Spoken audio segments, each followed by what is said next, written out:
누구나 한 번쯤은 이런 경험들이 있지 않을까요? 틈틈이 읽겠다며 모아둔 책들을 책상 위에 산더미처럼 쌓아두거나 언젠가 살 빼서 입겠다고 맞지 않는 옷을 옷장에 고이 넣어두거나 비싸게 주고 산 고급 브랜드의 그릇을 그릇장에 모셔만 두고 쓰지 않는다거나 선물로 받은 와인을 포장도 뜯지 않은 상태로 창고 구석에 넣어두거나 하는 일들. 그러다 우연히 발견되면 여기 있었네 라고 뒤늦게 기억해내는 그런 경험 말입니다. 마음에 안 들지만 버릴 수도 없는 선물. 책장에 켜켜이 먼지로 덮인 책. 언젠가 쓰겠다고 수납장 속에 깊숙이 모셔둔 소품. 저 역시도 이런 고이고이 모셔둔 물건들 때문에 숨막힘을 느꼈던 적이 있습니다. 제자리를 찾지 못하고 뒹구는 그런 수많은 물건들이 저를 억누르고 있는 것만 같았습니다. 그렇게 과한 물건들의 버거움을 느끼고 있던 어느 날, 저는 운명처럼 물건에 대한 집착에서 벗어난다는 단사리를 알게 되었습니다. 단사리 생활이란 아무것도 없이 횡한방이 떠오르는 무소유의 삶이 아닌 좋아하는 것만 남긴 공간에서 누리는 평화로운 삶입니다. 얼마나 버릴지에 집착하기보다 무엇을 남길지를 고민하는 것이 단사리 라이프의 시작인 것입니다. 저는 단사리 철학을 꾸준히 공부하고 불필요한 것들을 과감히 끊어내고 줄여나감으로써 생활에도 공간에도 긍정적인 변화를 이룰 수 있게 되었습니다. 지금 저는 물건을 줄인 깔끔한 공간에서 생활하고 있습니다. 불필요한 것이라면 바로 덜어내고 가장 좋아하는 것으로만 채우고 있는 것이죠. 물건을 정리하다 보면 있는 줄도 몰랐던 것들이 집안 깊숙이 자리하고 있었다는 것과 그간 내가 얼마나 물건을 무신경하게 쓰고 있었는지를 깨닫게 됩니다. 이 점을 깨닫지 못하면 물건은 점점 늘 수밖에 없습니다. 필요 이상의 많은 물건은 관리가 어렵습니다. 소유한 물건이 많은 만큼 결과적으로 스스로가 부담을 짊어지게 되고 고통을 받게 됩니다. 그렇기 때문에 마음 편히 가볍게 살고 싶다면 물건을 적게 갖추는 쪽을 택하는 것이 좋습니다. 버리는 즐거움을 실천하면 삶이 평화롭고 풍요로워집니다. 꾸준히 비우고 정리하다 보면 자연스레 소유욕과 집착에서 벗어나 마음이 평온해지는 것입니다. 흔히 구두를 좋아하는 사람은 구두를 많이 가지고 있게 마련입니다. 그런데 구두가 많이 있으면 신발장은 점점 커져야 하고 부피가 큰 신발장은 결국 생활 공간을 압박하게 됩니다. 그럼에도 끊임없이 구두를 사들인다면 그 많은 신발을 전부 수납하기 위한 수납 가구에도 더 큰 비용이 들게 되겠죠. 사실 저도 둘째가라면 서러울 정도로 신발을 좋아하는 사람입니다. 그래서 신발을 더욱 신중하게 골라서 소중하게 신고자 합니다. 정말 마음에 드는 구두를 사서 열심히 즐기면서 신고 다니고 보관도 설레는 마음으로 하고 싶은 것입니다. 저는 제가 좋아하는 신발들을 숍에서 팔고 있는 것처럼 아름답게 멋스럽게 보관하고 싶었습니다. 그래서 평소 신발장은 다 채우지 않고 반만 수납한다는 마음으로 신발의 개수를 제한하고 일부러 신발장 한 칸 정도의 공간은 비워두려고 합니다. 한 칸의 여유 공간만 있어도 꽤 많이 달라 보이니까요. 바람이 잘 통하는 선반 위에 잘 정리되어 있는 신발 한 켤레 한 켤레는 존재감을 뽐냅니다.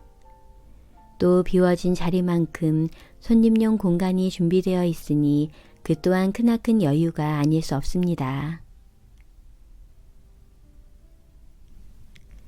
신발장과 마찬가지로 저는 옷의 총량도 규제합니다. 옷의 총량 규제란 옷을 더 이상 늘리지 않겠다는 뜻으로 옷의 가짓수에 제한을 두는 것입니다. 그리고 그 제한 기준은 옷걸이를 활용합니다. 예를 들어 한 개의 옷걸이가 비어 있으면 한 개의 옷을 더 사도 괜찮다는 기준이 되는 것이죠. 빈 옷걸이의 개수가 옷장 안에 여유를 불러온다고 생각하기에 저는 적극적으로 입을 생각이 없는 옷이라면 즉시 없애는 편입니다. 필요한 사람에게 망설임 없이 물려줍니다. 이런 식으로 쉽게 옷을 주고 나면 아깝지 않을까 싶을 수도 있겠지만 전혀 그렇지 않습니다. 정작 아까운 것은 많은 옷을 관리하고 수납하느라 낭비하는 시간과 공간이라 생각하기 때문입니다. 요즘은 어디를 가든지 냉난방시설이 잘 되어 있어 계절에 따라 많은 옷을 갖추어 둘 필요가 없어졌습니다. 기본 아이템을 잘 활용하면 외투 몇 벌만으로도 얼마든지 간소화시켜 살아갈 수 있는 것입니다. 아침에 제가 꼭 하는 일을 하나 꼽자면 바로 청소입니다. 시간이 걸리는 그런 거창한 청소는 아닙니다. 매일 아침 10분 동안 작은 구역을 딱 한 곳만 정해서 청소하면 됩니다. 예를 들어 월요일은 현관, 화요일은 화장대, 수요일은 화장실, 이런 식으로 정하면 청소에 걸리는 시간은 하루에 단 10분이면 충분합니다. 청소는 단순히 그 장소를 깨끗하게 하는 데서 끝나는 게 아닙니다.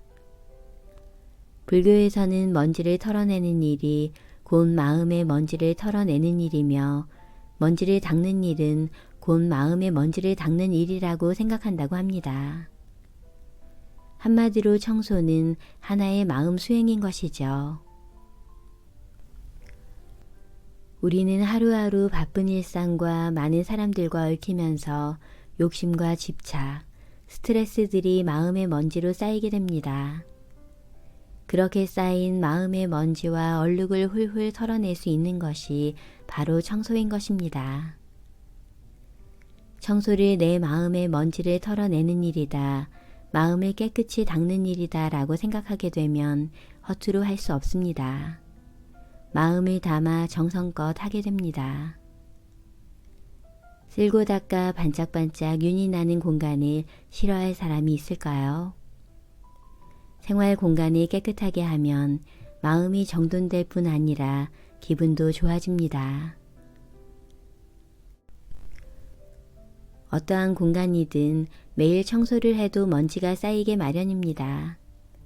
저희 집만 해도 몇 개의 가구와 물건만 있는 공간이지만 믿기지 않을 만큼 많은 먼지가 쌓입니다.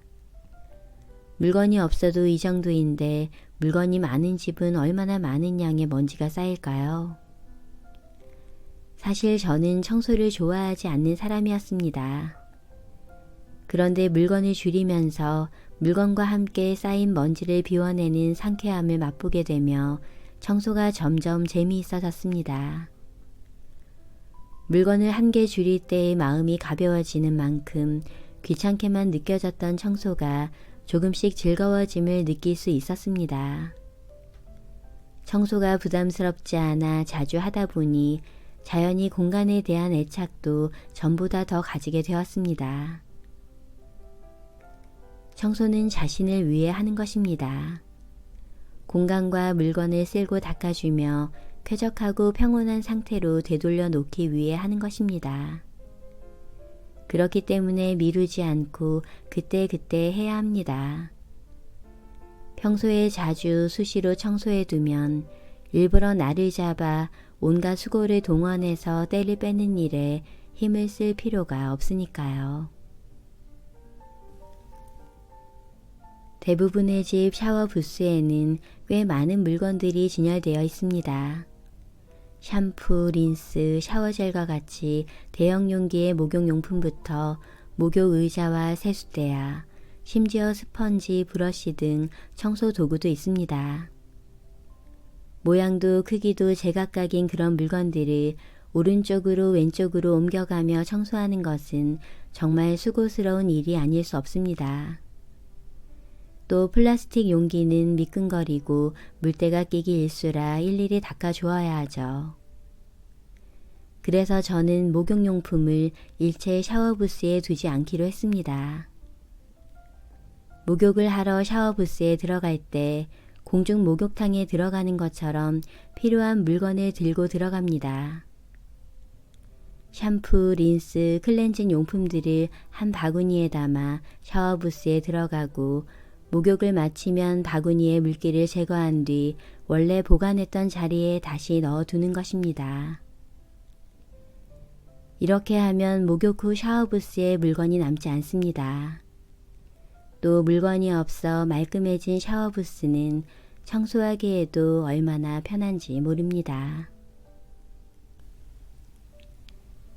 저의 친한 친구는 아무리 급해도 지갑에 돈을 넣을 때마다 지폐의 위아래를 바르게 맞추어 차곡차곡 넣는 습관을 가지고 있습니다. 반대로 저는 편의점에서나 택시에서 잔돈을 받을 때 지폐를 지갑에 우겨 넣을 때가 많은 편입니다. 사실 돈을 받아 바로 지갑에 넣는 시간은 겨우 몇 초 걸리는 일입니다. 그럼에도 그게 쉽게 되지 않다 보니 항상 돈을 바로 정리하는 친구의 그런 모습을 본받고 싶은지도 모르겠습니다.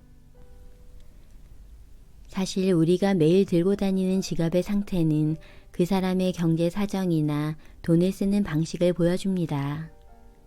지갑은 돈의 집이고 돈은 곧 집안 살림이니까요. 그렇기 때문에 지갑을 사용하는 모습에 따라 그 사람의 경제관념이나 돈을 관리하는 습관 등을 짐작해 볼 수 있습니다. 가방도 마찬가지입니다. 가방 안이 잘 정리되어 있어야 필요할 때 바로 물건을 꺼내 사용할 수 있어 외부에서의 생활이 원활히 이루어집니다. 그렇기에 가방 안의 소지품들이 항상 말끔히 정리되어 있는 사람은 생활 모습도 단정하고 일처리도 심플합니다. 우리가 하루 종일 가지고 다니는 가방에는 쓰레기가 쌓일 수밖에 없습니다. 그렇기 때문에 외출해서 집에 돌아오면 가방 안의 소지품을 점검하고 영수증이나 자질구레한 것들을 골라내 매일 정리해 주는 것이 좋습니다. 가방의 소지품을 자주 점검해 주면 필요하지도 않은 물건을 넣어 다니지 않아도 되니 가방의 무게도 나의 마음도 가뿐해집니다. 저는 버리는 즐거움, 비움의 기쁨을 알게 된 이후 공간과 시간의 여유, 그리고 인간관계의 여유를 가지게 되었습니다. 넘치는 물건을 없앤 덕분에 홀가분한 즐거움을 느끼고 있습니다. 지난 몇 년간 모셔두기만 했던 물건들을 정리하며 불필요한 물건으로 말미암아 그간 시간과 공간을 얼마나 낭비했었는지를, 얼마나 불필요한 에너지를 많이 쏟고 있었는지를 새삼 느낄 수 있었습니다. 또 그런 불필요한 물건들을 하나하나 정리하다 보니 정리가 되는 것은 물건만이 아니었습니다. 복잡한 머릿속도 인간관계도 고민도 단순해져 감을 느낄 수 있었습니다. 공간의 정리가 물건뿐 아니라 나 스스로를 되돌아보게 만든 것입니다. 물건을 대할 때 필요와 불필요를 가려내는 분별력을 키우게 되면 공간은 자신이 생각한 대로 바뀌게 되고 방은 안락하게 느껴지고 청소는 즐거워집니다. 여백이 생겨나는 만큼 생활에도 점점 여유가 생기는 선순환 구조로 바뀌게 되는 것이죠. 왠지 모르게 늘 마음이 복잡하고 무겁다면, 여유를 느낄 만한 틈이 좀처럼 생기지 않는다면 일단 내가 머무는 공간을 둘러보고 물건이 넘치도록 많은 것은 아닌지를 살펴볼 필요가 있습니다. 그리고 필요치 않은 그런 물건들을 찾아 비워내야 합니다. 물건을 없애야 빈 자리가 생겨나고 없어진 물건의 빈자리에는 여유와 풍요로움이 채워질 수 있습니다. 현명한 비움으로 홀가분하고 자유롭게 삶의 여유를 누릴 수 있기를 바랍니다.